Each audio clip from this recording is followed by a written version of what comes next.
Hey, I don't know if this is going to be a channel or not, but it's going to be life lessons that I learned the hard way, like most of us on here, as a reference. This one's on a Weedeater. This one's different in the way that the line goes on and the type of line that goes in it. All right, we're going to see if I can do this one-handed. But you pinch in the two sides. Guess I'm not doing very good camera work at the same time. Let's see where these guys have problems, these channels. That just pops out. And the spool inside shows which way the direction goes there. That's the way it winds up. You just change out the cartridge when it's empty, which is, I usually carry one in my pocket while I'm doing it.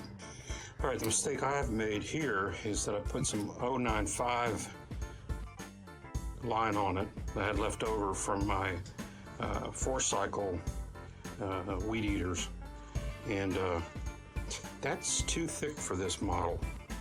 The motor stops, it thermals out. I don't care what size battery you put on it, and it won't cut on the blade over here. It keeps it a certain length. And this thing's an automatic feed, and it senses the speed that this thing is running. If it runs too fast because the line, it's assuming that the line is too short, it lets out some more line. So if you put too light of a line on it, it's going to go right through the reel in no time. But you put this heavy stuff on it, I had to cut it physically just to finish the yard that I was doing. And now I'm going to unroll this and throw this stuff out and put 065 back on it the way it's supposed to be.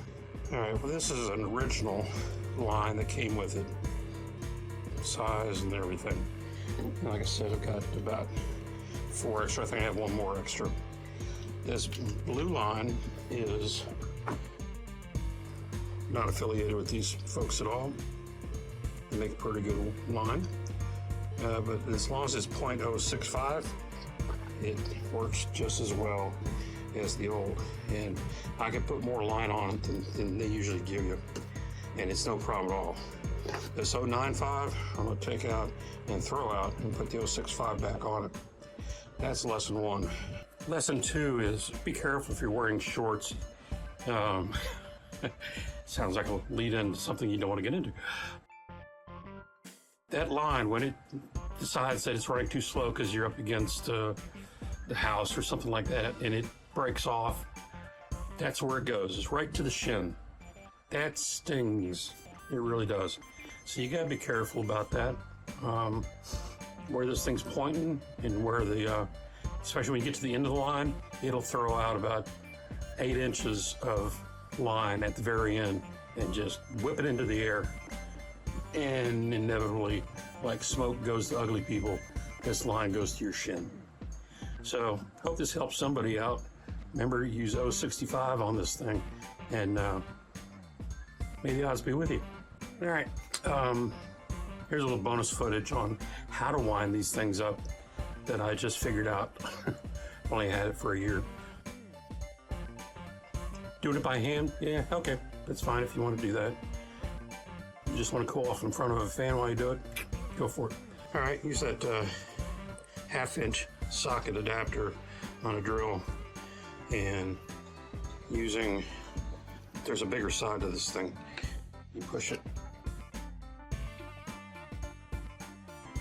Someone on there, when it's snug, I think you can see where I'm going now. Take your line and wheel out about 12 feet or so, because if you try to take it directly out of the back of this thing, it's going to kink up on you after a short while. So run out about 12 feet and then put it on here and then let her spin. Let's see if we can do this. Okay, here we go.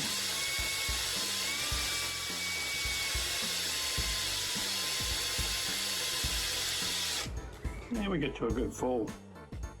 At that point, don't let go of your line and get a better pair of snips than these. Okay, keeping everything under control. It's not like me.